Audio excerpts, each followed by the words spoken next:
Hi, sorry I'm a bit rough looking. I just had a sleep after a long overnight train trip from Colombo to Jaffna, which is where I am now. And this is Sri Lanka Report number 7. So what happened since the last one? Well, quite a lot actually. I got a lot, as part of this research thing that I'm doing, for possible books on, I'm trying to get more about magic outside Europe and North America. So I went to visit basically a witch doctor, a Buddhist witch doctor, and that was something else. That was incredibly intense. You want to talk about a heavy charge that was done there, and I got it all on camera, by the way, and that was really cool.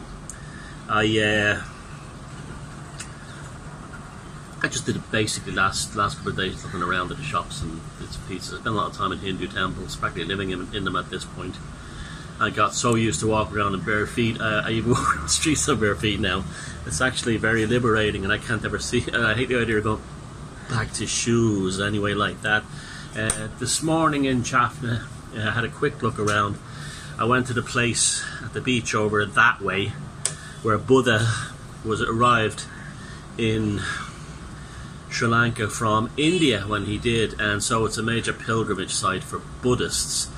The city of Jaffna is quite large actually, and it's being rebuilt as a kind of a tourist area. This is not really Sri Lanka anymore. This is very much India.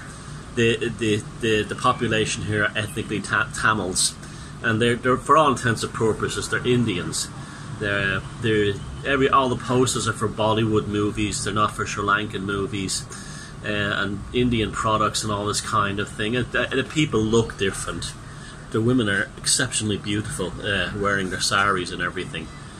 That's not to say the women down south are not beautiful. They are, but there's a different looking.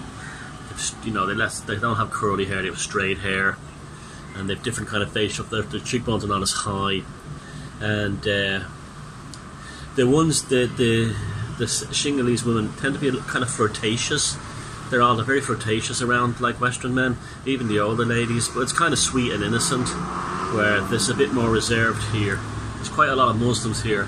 There's also the sad aftermath of the terrible war that raged here, that ended in 2009. On the outskirts of the city, there's numerous bombed buildings, bullet holes, shell holes. I even found a Hindu temple that had been burned really badly, and it was kind of neat too, because I got some great images there.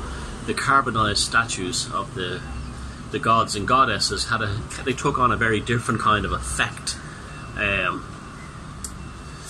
They look more like European gargoyles, and that was kind of interesting, because normally they're painted in very beautiful bright colours that are constantly maintained. So it's very, very hot here, as you can imagine. And it's actually quiet today, even though it sounds noisy. It's a Hindu festival. It's a Hindu festival, and then tomorrow's the Independence Day celebration. Although they're not as sort of patriotic up here as they are in the rest of the country, because they're at war with the government, really. But there's definitely a peace movement here, even though there's a heavy military presence on the street. There's loads of troops walking around with AK-47s, that kind of thing, and there's loads of pockets and military bases all around the city and in the city centre, but it doesn't feel dangerous. It has that kind of vibe that Belfast and Derry had towards the end of the 90s, when the troubles were not so bad, and there was British soldiers on the streets and armed police, but it didn't feel the same. It didn't feel as deadly as it did, say, in the 80s, and that's how it feels here. On the train trip up, there was literally people singing songs for 6 hours. I'm not kidding, I got it on video. It's kind of this is the thing. There's a kind of a beautiful innocence about people here that people in the West have lost. That when they go on a long train trip, they sing songs together. Now, after about the third hour, it started to get on my tits. But it's still something you have to do, and everyone was very pleasant. And there was little old ladies going around handing out chickpeas and coconut squares to everybody on the train. It was just a lovely old vibe. The train itself was hilarious. I haven't seen a train like this in Ireland since the 1970s when I was a kid. It was literally, there was points where I was waiting for it to come off the track. It had very good air conditioning. In fact, it was too fucking good. It was icy.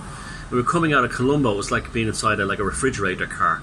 But the train itself was like an intercity train, and it was a mess. I mean, it was like when you took a piss through in the toilet below, you don't have toilets here like toilet bowls. It's like an oval-shaped hole in the ground, and that goes into the sewer. Well, you could look right down and see the train tracks moving below you. You actually did your load onto the train tracks. So that was kind of funny, and but the best part was the scenery going by. I must have seen all the birds, all the different kinds of birds I've seen as the sun is rising over the central Sri Lanka with this sort of like singular mountains surrounded by rice paddies. It looked like a Chinese watercolour painting. It was absolutely beautiful. And all these magically coloured birds all flying around. You see other animals too, like mongoose, you see like water buffalo. You see everything really, lots of things. Not see anything. Fortunately, I haven't seen any really good images of crocodiles yet, but I've seen massive lizards and stuff that people stop the traffic to let them cross the road. And again, that's the Buddhist kind of Hindu thing. And so there's nothing Western to eat up here, nothing. So it's basically, even though the hippies are coming in, because there are a few hippie tourists, they're all trying to be the first ones, like, dude, we went to Jaffna, we were like, we went to an ashram, and we this kind of thing. Although, I mean, people can say that about me praying in the temples, but I think I actually mean it. I mean, I'm actually getting something from it. Yes, so here we are, Jaffna. Behold, the jewel of the north of Ceylon, and I will explore tomorrow in depth, and I will have more insight into this beautiful country of Sri Lanka and the part of this Tamil region in the north. See you.